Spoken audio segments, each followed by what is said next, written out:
Grand evening, I am Kanye Shobey with Class 6 Fundamental Course with AMPAC, Telodium, Morse, Palladium, Ante, Colorado. In Class 5, we talked about traveling, the difference between driving and traveling. In Class 6, let's put it all together and let's talk about the treaties, which are the supreme law of the land. Key reference point where you're going to be able to find a lot of this information at is www.law.cornell.edu, as well as law.justia, justia.com, as well as Justia US Law. So we're going to get started today. It's a pleasure. It's great to be back with our fundamental class number 6 on how to continue your nationality. We're going to start off with good brother Brendan. He's going to read, as you guys can see here, treaties as law of the land. We'll start off with good brother Brendan. Treaties as law of the land. Clause 2. He shall have power by and with the advice and consent of the Senate to make treaties, provide 2/3 of the senators present concur, and he shall nominate, and by and with the advice and consent of the Senate shall appoint ambassadors, other public ministers and consuls, judges of the Supreme Court, and all other officers of the United States, whose appointments are not herein otherwise provided for, and which shall be established by law. But the Congress may by law vest the appointment of such inferior officers as they think proper, in the President alone, in the court of law, or in the heads of departments. So let's talk about that. All the time they talk about they don't know anything about the treaties. They say they don't know anything about consular court. It states right here, judges of the Supreme Court. So if you are a judge, a pseudo judge, you know about the treaties.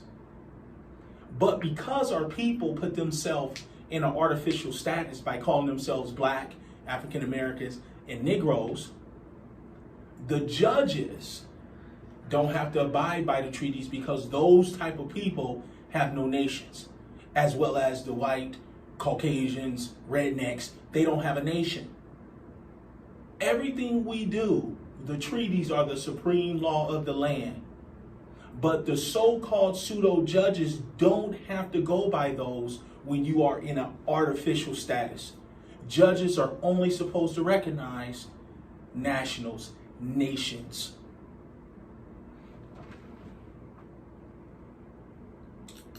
Annotations, we'll start with good brother Brendan. Annotations.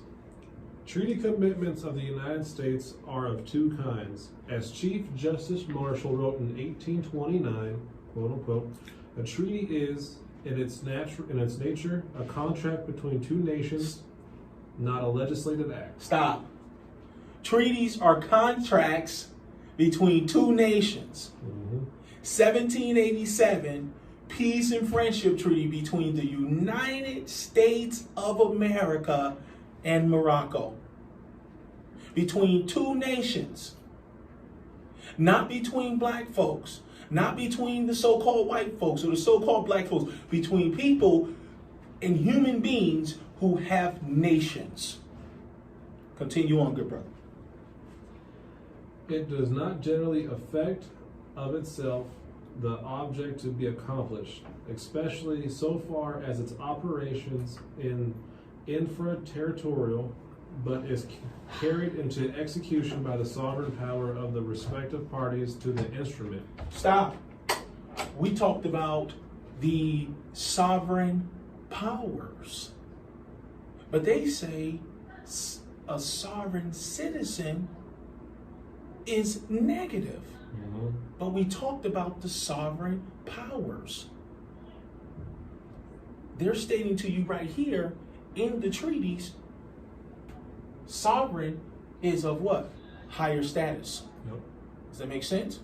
Continue on, good brother. Can you just remind me where I left off at? Oh. Sovereign power. Sovereign power. But it is carried executive by the sovereign power of the respective parties into instrument. Okay, So right there. Yeah. Thank you. In the United States, a different principle is established. Our Constitution declares a treaty to be the law of the land. Stop. In the United States, a different principle is established. Our Constitution declares a treaty is the supreme law of the land. Their own Constitution that they don't read is declaring that the treaties is the supreme law of the land. I didn't write it. I didn't even say it. If you read, it will tell you the truth. It just stated that the United States Constitution states that the treaties are the supreme law of the land. Why don't they abide by it? Because our people went into a psychosis. We're sick. Continue on, good brother. It is consequently to be regarded in courts of justice as equivalent to an act of the legislature, whenever it operates of itself without the aid of any legislative provision, but when the terms of the stipulation import a contract, when either of the parties engages to perform a particular act, the treaty addresses itself to the political, not the judicial department, and the legislature must execute the contract before it can become a rule for the court. Execute the contract. It states right there, we are in a contract. They have been breaching the contract for 250 years plus. That's because we fell into a psychosis. We forgot who we were. We started checking boxes, calling ourselves African American, which was a term that just came up in '88. Continue on, good brother. To the same effect, but more accurate, is Justice Miller's language for the court a half century later in the head money cases. Quote unquote, a treaty is primarily a compact between independent nations. It depends for the enforcement of its provisions on the interest and the honor of the governments which are parties of it. It says in this, stop here, it says honor. Where is your honor? Moors, Europeans, where are y'all honors? You got to be in honor of the contract. You can't be in honor if you don't have a state provincial government. You're out here writing up contracts. You're out here writing letters to the pseudo court, affidavits to the pseudo court, but you don't have a state provincial government. Where is your honor? They don't have to listen to any of your documentation. It's all he say, she say. Some people gonna believe what you say. Some people not gonna believe what you say if you don't have a state provincial government. The United States is in Washington, D.C., a 10 square mile radius. But they covered us with their state governments on our own land. It states in the treaties that we are in Morocco.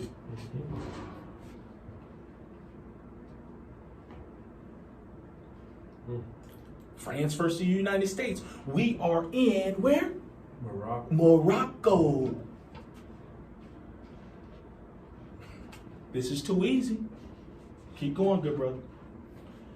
But a treaty may also contain provisions which confer certain rights upon the citizens or subjects of one of the nations residing in the territorial limits of the other, which partake of the nature of municipal law and which are capable of enforcement as between private parties in the courts of the country. Private parties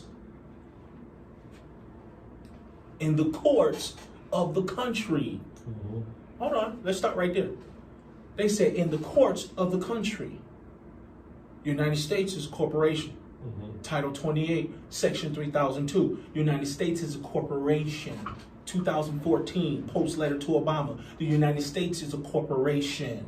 We're not even supposed to be going to their pseudo courts out here because this isn't a country.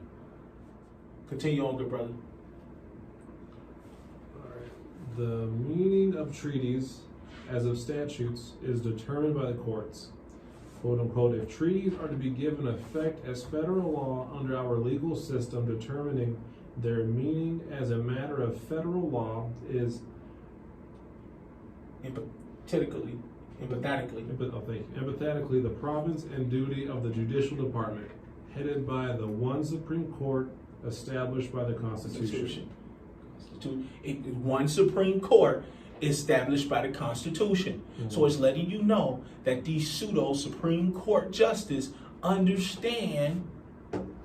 They're supposed to be understanding treaties as well as their Constitution that they're supposed to be abiding by. It's their Constitution. It's not ours. It's their Constitution. We know their Constitution better than them because they don't even read it. We just sometimes try to point out, hey man, this isn't your Constitution. Oh no, we can't. We don't want to read that. That was put together too many years. That was put together so long ago. We can't abide by that.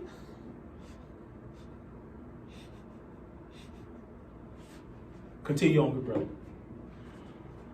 Oh man. Yet, quote unquote, while courts interpret treaties for themselves, the meaning given them by the departments of government particularly charged with their negotiation and enforcement is given great weight. Decisions of the International Court, or ICJ, interpreting treaties, however, have, quote unquote, no binding force except between the parties and in respect of that particular case. The ICJ decisions, quote unquote, are therefore entitled only to be, or to the respectful consideration due an interpretation of the international agreement by an international court. Let's stop. We're talking about international law. We have to learn international law. We are not United States citizens and never have been. Where is your state provincial government? Where is your nationality card? What nation are you with? Because we have an international problem. We already know that they are not going to capitulate when you call yourself black. Black means serviliter mortuus, dead in the eyes of the law.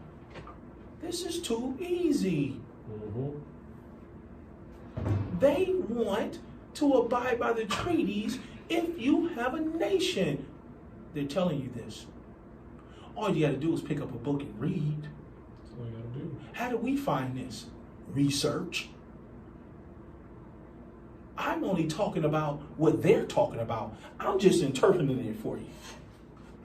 Tegan Kobe Bay. Start. Even when ICJ decision has been binding force as between the governments of two nations, it is not necessarily enforceable by the individuals affected if, for example, the ICJ finds that the United States violated a particular defendant's rights under the international law, and such a decision constitutes an international law obligation on the part of the United States. It does not necessarily constitute binding federal law enforceable in United States courts. While treaties may comprise international commitments, they are not domestic law unless Congress has either enacted implementing statutes, or the treaty itself conveys an intention that it be executing, and is ratified on these terms. Stop. So it's letting you know right here that the ICJ will find the United States in contempt, but this has to be an international situation.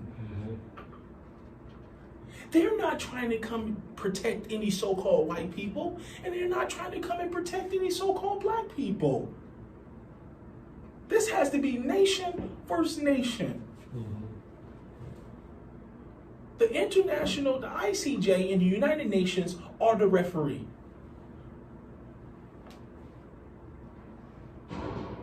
But by us calling ourselves all these artificial terms, they say the winner is here.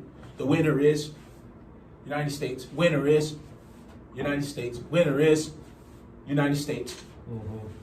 Because we don't want to come out of a psychosis that we're in. True. Don't want to wake up and stop being civilly dead. Civilly dead. Silver, U.S. citizen. Morgue, Toos, more, dead. Civil rights, U.S. citizen. You don't have no rights. You're a crayon. A memorandum from the President of the United States directing that the United States would, quote unquote, discharge its international obligations under an ICJ decision in interpreting a non-self-executing treaty, quote unquote, by having state courts give effect to the decision. It is not sufficient to make the decision binding on state courts unless President's action is authorized by the Congress. So it lets you know the President doesn't even have any power unless it's what? Authorized by the Congress. So who's the government? The people. The people are the government. The President is just a what? Just a face. Origin of conception. How did this distinctive feature of Constitution come about? By virtue of which the treaty making authority is enabled to stamp upon its promises the quality of municipal law, thereby rendering them enforceable by the courts without further action. The short answer is that Article 6, Paragraph 2 makes the treaties the supreme law of the land on the same footing with the acts of Congress. Article 6, Paragraph 2 makes the treaties the supreme law of the land on the same footing with the acts of the Congress. There it is again. Now tell me why they did not teach us treaties in school. Tell me why they're not teaching my soon-to-be 13-year-old son treaties in school. The clause was a direct result of one of the major weaknesses of the Articles of Confederation. Although the Articles entrusted the treaty-making power to the Congress, fulfillment of Congress's promises was dependent on the state legislatures. 316, particularly with regard to the provisions of the Treaty of Peace of 1783. There is so many different peace and friendship treaties worldwide. We talk about the 1787 one because we're Moors, but we have treaties with everybody. They're not teaching these in the pseudo school systems because they don't want to wake our children up. True. In which Congress stipulated to protect the property rights of British creditors, of American citizens, and of former loyalists. The promises were not only ignored, but were deliberately flouted by many legislators. Don't that sound familiar? Upon repeat British protests, John Jay, the Secretary of Foreign Affairs, suggested to the Congress that it request state legislative to appeal all legislation, repugnant to the Treaty of Peace, and to authorize their courts to carry the treaty into effect. Although 7 states did not comply to some extent, the impotency of Congress to effectuate its treaty guarantees was obvious to the farmers who devised Article 6, Paragraph 2 to take care of situations. the farmers devised Article 6, Paragraph 2, making the treaties the supreme law of the land to take care of colonizing situations. Mm-hmm. Treaties and states, my good brother Brendan. Treaties and the states. As it so happened, the first case in which the Supreme Court dealt with the question of the effect of treaties on state laws involved the same issue that had prompted the drafting of Article 6, Paragraph 2. During the Revolutionary War, the Virginia legislature provided that the Commonwealth's paper money, which was depreciating rapidly, was to be legal currency for the payment of debts and to confound creditors who would not accept the currency, provided that Virginia citizens could pay into the state treasury debts owed by them to subjects of Great Britain. Subjects of Great Britain. Who are the subjects of Great Britain? Colonizers, right? They're subjects of Great Britain. The United States have been bankrupt since 1933. Mm-hmm. They don't have any money. They're borrowing their money. True. And every Federal Reserve note they borrow from, i.e. the Pope, they make their subjects pay it back in taxes every year. Yeah. We better wake up. We better wake up. Why do you think you pay taxes? Because the United States is broke. They're paying back their debt. What did you say, son? I said the real money was gold and silver. Gold and silver and Mexican pesos. Go ahead. Continue on, good brother.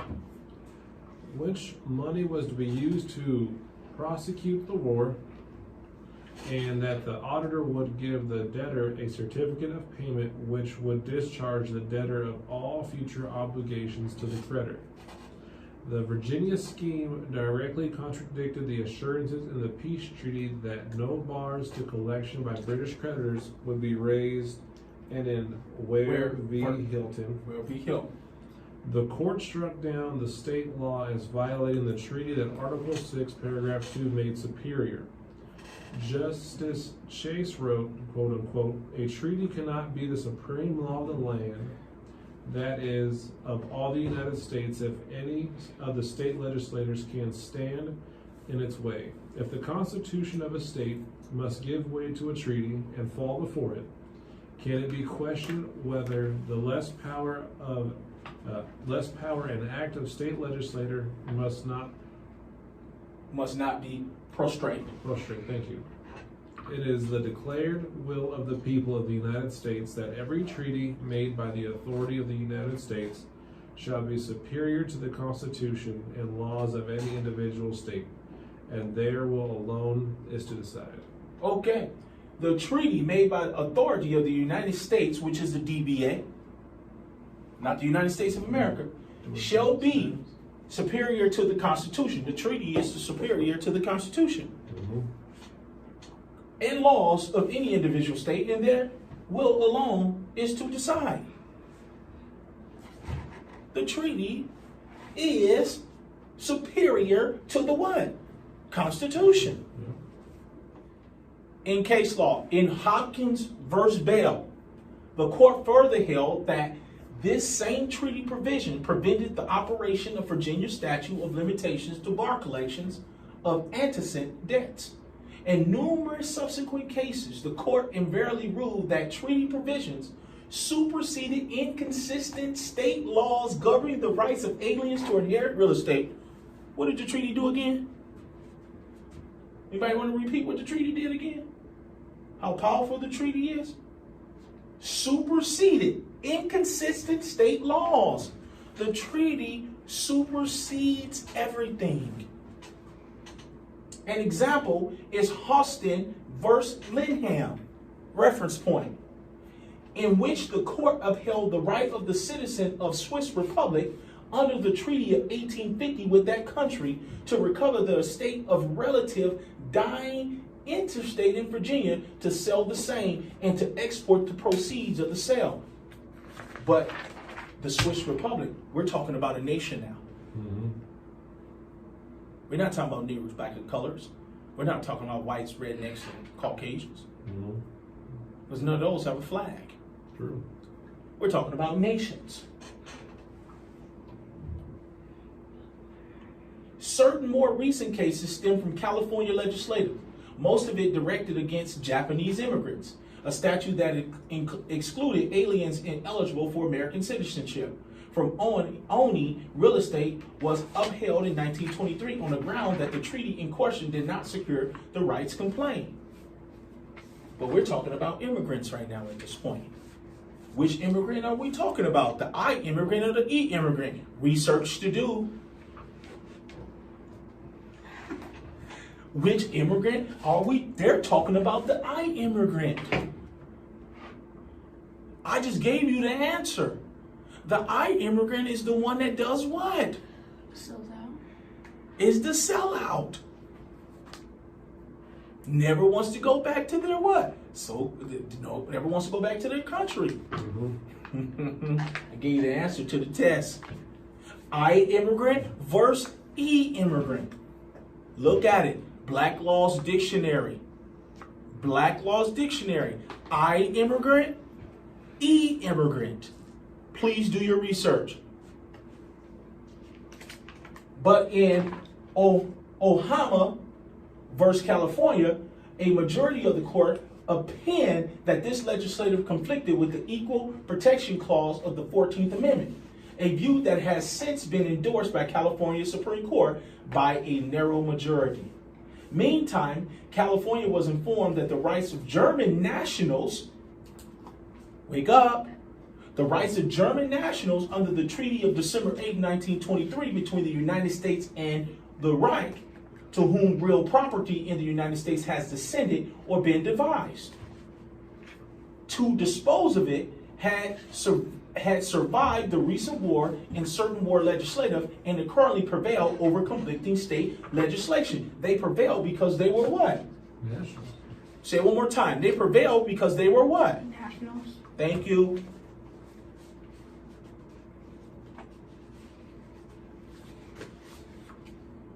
Next subject we're going to go into is Treaties and Congress. I want everyone at home to just go and read as many treaties as you can. You will run across so much corruption.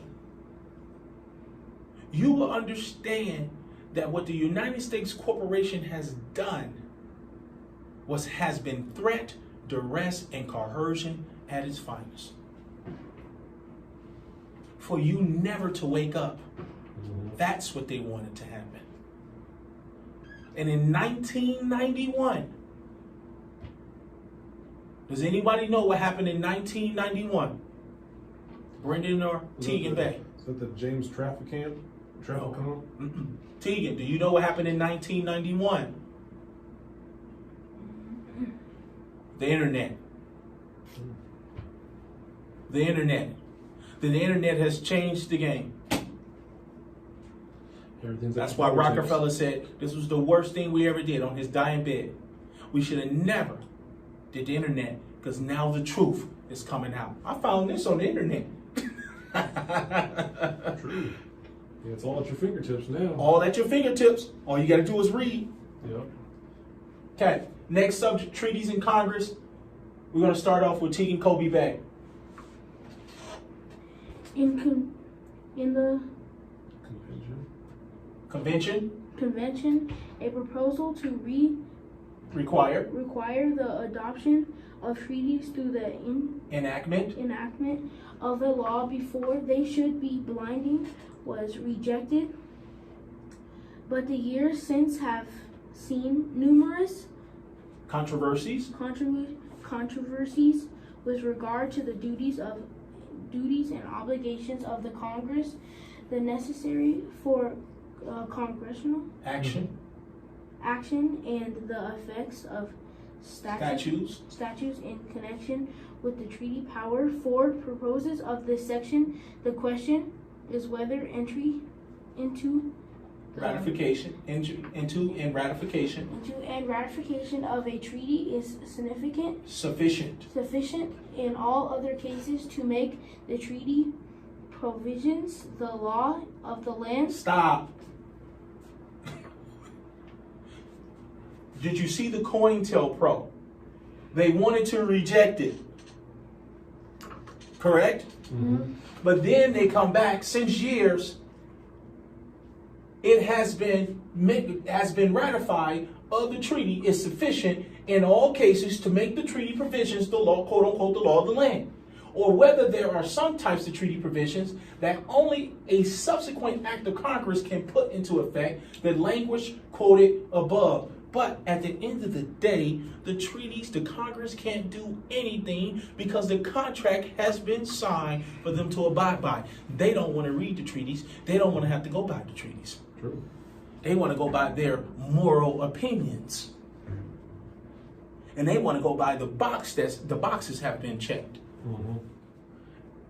Reference point, Foster versus Nielsen, early established that not all treaties are self-executing. 4, as Marshall said in that decision, a treaty is, quote unquote, to be regarded in courts of justice as equivalent to an act of legislation, whether it operates of itself without the aid of any legislative position. A treaty operates in what? Self. What do we tell you guys all the time is that this is about Islam, which is I, self, law, and master. I, self, law, and master.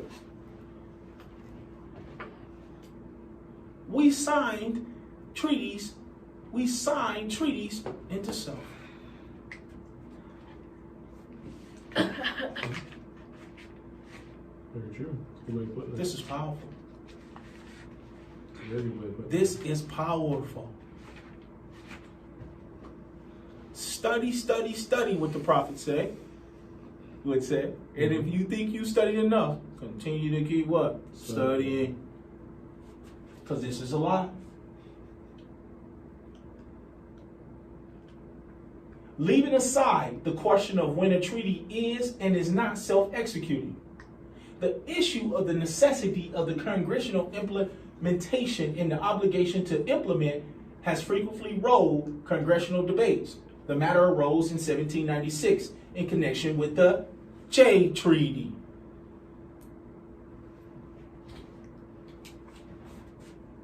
Certain provisions of which require appropriations to carry them into effect. In view, Articles 1, 9, Clause 7, which says that no, quote unquote, no money shall be drawn from the Treasury, but in subsequence of appropriations made by law. Quote unquote, it seems to have been universally conceded that Congress must be applied to if the treaty provisions was to be executed. A bill was introduced into the House to appropriate the needed funds, and its supporters, within and without Congress, argue that because the treaty was the law of the land, the legislative branch was bound to enact the bill without further ado. Opponents led by Madison and Albert Callington contended that the House had complete discretion whether or not to carry into effect treaty provisions. And wrong answer, you do not. At the conclusion of the debate, the House voted not only the money, but a resolution offered by Madison stating that it did not claim any agency in the treaty making progress, but that when a treaty stipulates regulations on any of the subjects submitted by the Constitution to the power of the Congress, it must depend on its execution as to such stipulations on a law or laws to be passed by Congress. And it is constitutional right and duty of the House Representative in all such cases to deliberate on the expediency or inexpediency of carrying such treaty into effect, and determine and act thereon as in their judgment may be most conducive to the public good. This early precedent with regard to appropriations has apparently been uniformly adhered. Similarity with regard to treaties that modify commercial tariff arrangements. The practice has been that the House always insisted on the Senate acquiesced in legislations to carry into effect the provisions of the treaties. The earliest congressional dispute came over an 1815 convention with Great Britain, which provided for the reciprocal reduction of duties. President Madison thereupon recommended to Congress such legislation as the convention might require for effectuation. The Senate and some of the members of the House believed that no implementing legislative was necessary because the statute that already permitted the president to reduce duties on goods of the nations did not discriminate against the United States goods. The House majority felt otherwise, and compromise legislation was finally enacted acceptable to both points of views. But subsequent cases have seen legislation enacted. The Senate once refused to ratify a treaty that purported to reduce statutorily determined duties. The Congressional enactment of the authority for president to negotiate reciprocal trade agreements and all seem to point to the necessity of some form of congressional implementation. What other treaty provisions need congressional implementation is debatable. A 1907 memorandum approved by the Secretary of State stated that the limitations of the treaty power that necessitate legislative implementation may be found in provisions of the Constitution which expressly confide in Congress or in other branches of federal government the exercise of certain of the delegated powers. There's no delegated, they don't have delegation of authority. They have nothing. The treaties are, at any point, the supreme law of the land, abide by them. The same thought has been expressed in Congress and by commentators. Resolution of the issue seems to be for the legislative and executive branches rather than for the courts. So this lets you know right off the bat that the courts are fighting against the treaties because that makes them accountable. And they don't want to be held accountable for their actions. Congressional repeal of treaties. I'll read that. Madison contended that when Congress is asked to carry a treaty into effect, it has constitutional right, and indeed the duty to determine the matter according to its own ideas and what is expedient. Developments have vindicated Madison in this regard. This is seen in the answer that the court gave to the question: what happens when a treaty provision and an act of Congress conflict? The answer is that neither has any intrinsic superiority over the other, and therefore the later one will prevail. In short, the treaty commitments of the United States do not diminish Congress' constitutional powers. To be sure, the legislative appeal of the treaty as law of the land may amount to its violation as an international contract. We are in an international contract. In such case, as the court said, its infraction becomes the subject of international negotiations and reclamations, so far as the injured party chooses to seek redress, which may in the end be enforced by actual war. It is obvious that with all this, the judicial courts has nothing to do and can give no redress because we're talking about treaties. The judicial courts have no what? Power at all. Next subject, treaties versus prior acts of Congress. Go ahead, good brother, Brittany. Treaties versus prior acts of Congress. The court has enforced numerous statutory provisions that is recognized as superseding prior treaty engagements. Chief Justice Marshall asserted that the converse would be true as well, that a treaty that is self-executing is the law of the land and prevails over an earlier inconsistent statute, and this proposition has been repeated many times in dicta. But there is dispute whether in fact a treaty has ever been held to have repealed or superseded an inconsistent statute. Willoughby, for example, writes, quote unquote, In fact, however, there have been few, the writer is not certain that there has been any, instances in which a treaty inconsistent with a prior act of Congress has been given full force and effect as law in this country without the assent of Congress. There may indeed have been cases in which by treaty certain action has been taken without reference on existing federal laws, as for example, where by treaty certain populations have been collectively naturalized, but such treaty action has not been operated or to repeal or annul the existing law upon the subject. The one instance that may be an exception is Cook versus United States. In which a divided court held that a 1924 treaty with Great Britain that allowed the inspection of British vessels for contraband liquor and seizure, if any was found, had superseded the authority conferred by a section of the Tariff Act of 1922. The difficulty with this case is that the Tariff Act provision has been reenacted in 1930. So that simple application of the rule that the later enactment governs should have caused a different result. It may be suspected that the lowest state in which prohibition had fallen and a desire to avoid a diplomatic controversy, should the seizure at issue have been upheld, influence the court's decision. Next subject. When is a treaty self-executing? Several references have been made above to the distinction between treaties as self-executing and as merely executory, in which cases they are enforceable only after the enactment of quote-unquote legislation to carry them into effect. But what is it about a treaty that makes it the law of the land and gives a private litigant, thank you, the right to rely on it in a court of law? As early as 1801, the Supreme Court took notice of a treaty and... Stop. As early as in 1801, the Supreme Court took notice of a treaty. The Supreme Court, which is over all these other municipal, all these other pseudo courts. So they've taken notice of the treaty since 1801.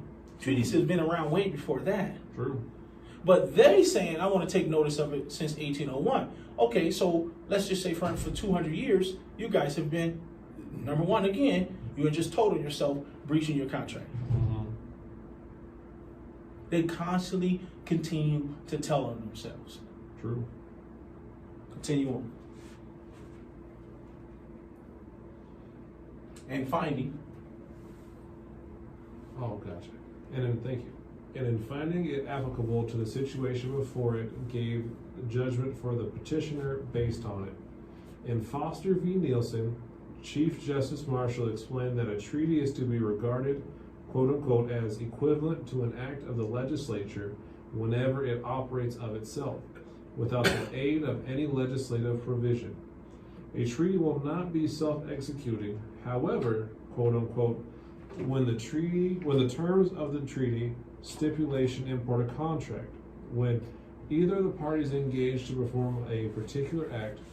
When this is the case, quote unquote, the treaty addresses itself to the political, not the judicial department, and the legislature must execute the contract before it can become a rule for the court.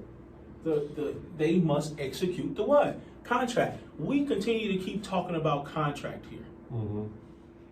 Sometimes the nature of a treaty will determine whether it requires legislative execution or conveys an intention that to be self-executing and is ratified on these terms. One authority states that whether a treaty is self-executing depends upon whether the obligation is imposed on private individuals or on public authorities. The treaty provisions which define the rights and obligations of private individuals and lay down general principles for the guidance of military, naval, or administrative officials in relation thereto are usually considered self-executing. Self-determination, self-executing. The treaties are going to self-execute themselves. Thus, the treaty provisions assuring aliens equal civil rights with citizens defining the limits of national jurisdiction and prescribing rules of prize, war, and neutrality have been so considered. On the other hand, certain treaty obligations are addressed solely to the public authorities, of which may be mentioned those requiring the payment of money, the secession of territory, the guarantee of territorial independence, the conclusion of subsequent treaties on described subjects, the participation in international organizations, the collection and supplying of information, and direction of postal, telegraphic, or other services, the construction of buildings, bridges, lighthouses, etc. It may well be that these two characteristics merge into each other at many points, and the language of the court is not always helpful in distinguishing them. Treaties and the necessary and proper clause. Good brother Brendan. Treaties and the necessary and proper clause. What power or powers does Congress exercise when it enacts legislation for the purpose of carrying out treaties of the United States into effect? When the subject matter of the treaty falls within the ambit of Congress's enumerated powers, then it is these powers that it exercises in carrying the treaty into effect. But if the treaty deals with a subject that falls within the national jurisdiction because of its international character, then recourse is had to the necessary and proper clause. Thus, of itself, Congress would have had no power to confer judicial powers upon foreign consuls in the United States. Consuls. Foreign consuls. Hold on, let's go back. Thus, of itself, Congress would have no power to confer judicial powers upon foreign consuls in the United States. My title was Mufti, Consul General. They have no power. Continue on, good brother. Thus, of itself, Congress would have had no power to confer judicial powers upon foreign consuls in the United States. But the treaty power can do this and has done it repeatedly, and Congress has supplemented these treaties by appropriate legislation. Congress does not confer judicial powers upon American consuls abroad to be exercised over American citizens abroad, but the treaty power can and has, and Congress has passed legislation perfecting such agreements, and the Supreme Court has upheld such legislation. Again, Congress of itself could not provide for the extradition of fugitives from justice, but the treaty power can and has done so scores of times. And Congress has passed legislation carrying our extradition treaties into effect. And Congress could not ordinarily penalize private acts of violence within a state, but it can punish such acts if they deprive aliens of their rights under a treaty. Referring to such legislation, the court has said, quote unquote, the power of Congress to make all laws necessary and proper for carrying into execution, as well the powers enumerated in Section 8 of Article 1 of the Constitution, as all others vested in the government of the United States, or in any department, or the officers thereof, includes the powers to enact such legislation as is appropriate to give efficiency to any stipulations which it is competent for the President by and with the advice and consent of the Senate to insert in a treaty with foreign power. That's right. To insert in a treaty with foreign power. That's why we say you are foreign nationals, because you have power. That means the U.S. does not have any jurisdiction. The fraudulent DBA, United States, has no jurisdiction over you when you are a foreign national. They have to follow the consular notification and access. Consular notification and access. Reference point, go and read it on how to handle foreign national affairs. This is too easy.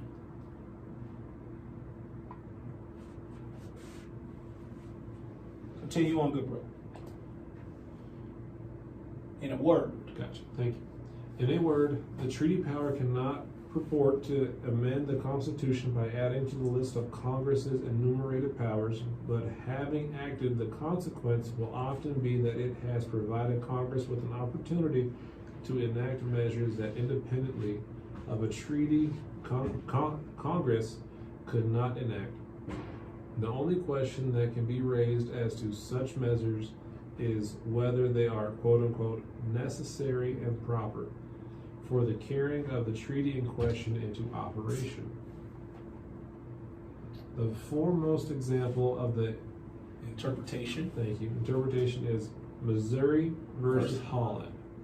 There, the United States and Great Britain had entered into a treaty for the protection of migratory birds, and Congress had enacted legislation pursuant to the treaty to effectuate it. Let's stop there. Okay, so Great Britain, the United States. Hold on. The same people who claim that they don't know nothing about the treaties. Missouri objected that such regulation was reserved to the states by the 10th Amendment and that the statute infringed on this reservation, pointing to lower court decisions voiding an earlier act not based on a treaty. Noting that treaties, quote unquote, are declared the supreme law of the land, Justice Holmes for the court said, quote unquote, if the treaty is valid, there can be no dispute about the validity of the statute under Article 1 and 8. Thank you, as a necessary and proper means to execute the powers of the government. Let's just read that one more time, good Britain. What did Justice Holmes say for the court? If the treaty is valid, there can be no dispute about the validity of the statute under Article 1 and 8, as a necessary and proper means to execute the powers of the government. They're telling on themselves. Go ahead, brother. Continue. Quote unquote, it is obvious, he continued, quote unquote, that there may be matters of the sharpest Exigency. thank you, for the national well-being that an act of Congress could not deal with, but that a treaty followed by such an act could, and it is not likely to be assumed that, in matters requiring national action, a power which must belong to and somewhere reside in every civilized government is not to be found. Because the treaty and thus the statute dealt with a matter of national and international concern, the treaty was proper and the statute was quote unquote necessary and proper to effectuate the treaty. Let's just read that one more time. Because the treaty and thus the statute dealt with a matter of national and international concern, the treaty was proper and the statute was, quote unquote, necessary and proper to effectuate the treaty. Because of the matter of national and international. It shows you how the nation... Nationality. Al, Ali, Bay, Day, Il. Nationality. And all we have to do now is what? Study international law. In class 6, what we totally realized, if you go to www.law.cornell.edu, and also if you go here to Justia US Law, you can put in law.justia.com. It will bring up all of these case laws showing you about the supreme law of the land, which is basically the treaties. This is class 6 with AMPAC, Elodium Morse Paradium Ante Colorado.